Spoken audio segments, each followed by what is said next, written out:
Over the last couple of years, I have done a series of videos showcasing the starting team that I have for NRL Fantasy. The comments on these videos usually range from "what are you doing" to "seriously, what are you actually doing?" Let's do that again, shall we?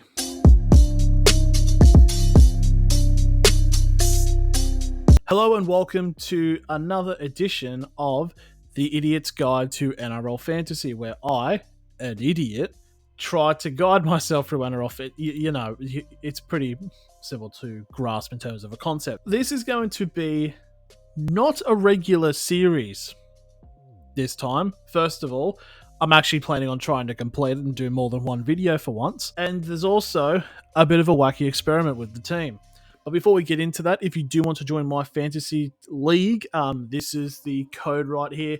It'll also be a link in the top of the description and at the pinned comment in the comments below. So there you go. And also, and I don't like doing this, by the way, if you would want to enjoy this type of content to see how the series plays out, you can subscribe to the channel. A lot of stuff's happening. We're starting to get back into the rugby league sphere, especially in terms of games happening. So we are going to be doing some more streams. So if you want to keep an eye on that, please press the red button. So yeah.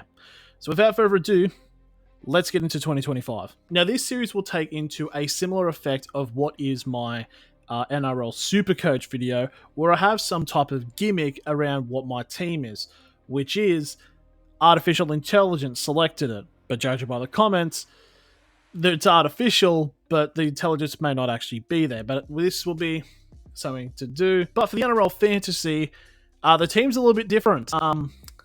I think you're going to see why. And so, instead of just going slowly revealing to try to stretch the video out, we're going to reveal the team in 3, 2, 1. Yes, this is what we're going for. Obviously, Girth Gidley is gone, so the team name is the Democratic People's Republic of Nova Castria, and the gimmick is it's an entire Knights team as my fantasy team. So, yeah.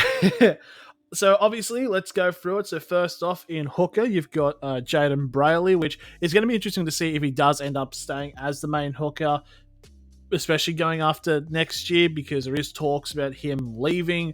Parramatta in the talk about him, because, Parramatta are going after a fair amount of hookers, trying to find one, which they've been trying to do ever since Reid Marnie left. Our mids currently consist of Adam Elliott, Leo Thompson, and Jacob Sofidi. Obviously, Leo Thompson in his final year before he goes off to the Bulldogs. Adam Elliott, yeah. Honestly, Adam Elliott being the most expensive mid there is interesting. Edges, you got Tyson Frizzell and Kai Pearce-Paul. I'm expecting a massive year from Kai Pearce-Paul this year, but I think he might leave the Knights after the end of his contract. I'm not going to say which club I think he'll go to, but it's got a pretty similar colour pattern. There's also an English player that used to play for us there as well. So, yeah. Halves, you've got Tyson Gamble and Jack Cogger. Now, obviously, this could get swapped out for the potential of Jackson Hastings, because there's still a little bit of questioning about who is actually going to be in the half spot, because you also had Fletcher Sharp, who's been training there. And the news has come out today that the Knights are about to put in like a $6 million deal for Dylan Brown for $1 million for 6 years. So, hey, that could be something, but could be pretty interesting. Centers, and I've had to go with Dane Gagai and Bradman Best. In terms of like center partnerships, they're quite up there in the NRL, especially Bradman Best, who wants to this year become the best center in the NRL, and wants to push for a kangaroo selection for later this year when they have this Ashes thing, hopefully with Great Britain, which I can't wait. And then wingers and fullbacks, you've got Kalen Ponga, Fletcher Sharp, and Greg Marju. That's, kind of pretty standard in terms of that. I'm expecting a big year from Fletcher Sharp. Could be exciting to see. Going into the bench, you've got players like Phoenix Crossan, Will Price, Matt Croker, and Jack Ewington. Basically players that have featured sporadically within the team. I do expect Crossan at some point could potentially slip in, potentially as a playmaker or as a hooker at some point this season. So that could be exciting as well. And then we've just got a bunch of young players in the emergency. You've got Arthur, Brian, Jones, and Sewer. I did initially have Tom Jenkins in there, but from what I've been seeing, it looks like the Panthers are going to get him back, which I'm not exactly sure if that will happen, but Yeah, but there is still a couple of players that I haven't gotten in the team, which I obviously can't afford because of limitations, which is why I can't need the team to go well.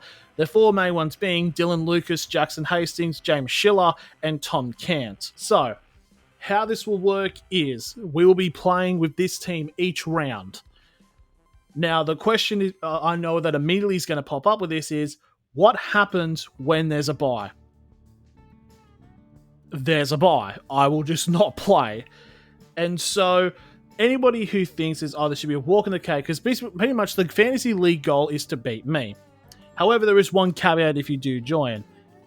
If you lose to this team, you do not play NRL Fantasy for the rest of your life.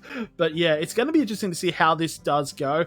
There was even the idea of making like 17 accounts and just like putting it in a league of like, oh, this is if you had only one team, which fantasy team would be the best. So that's going to be very interesting to see how that plays out. And yeah, that's the end of the video revealing. So hopefully, so over the next couple of weeks, when the season, starts, I'm going to hopefully have videos each week updating and talking about certain aspects of the teams for this and Supercoach. So it should be very fun and interesting to see how both of these play out. So that's going to be the end of this episode, the introduction. What do you guys think? Should I actually make any changes in terms of some Knights players being brought in and some that are not? So if you think that, let me know in the comments below. Thank you all very much for watching, and I'll see you all later.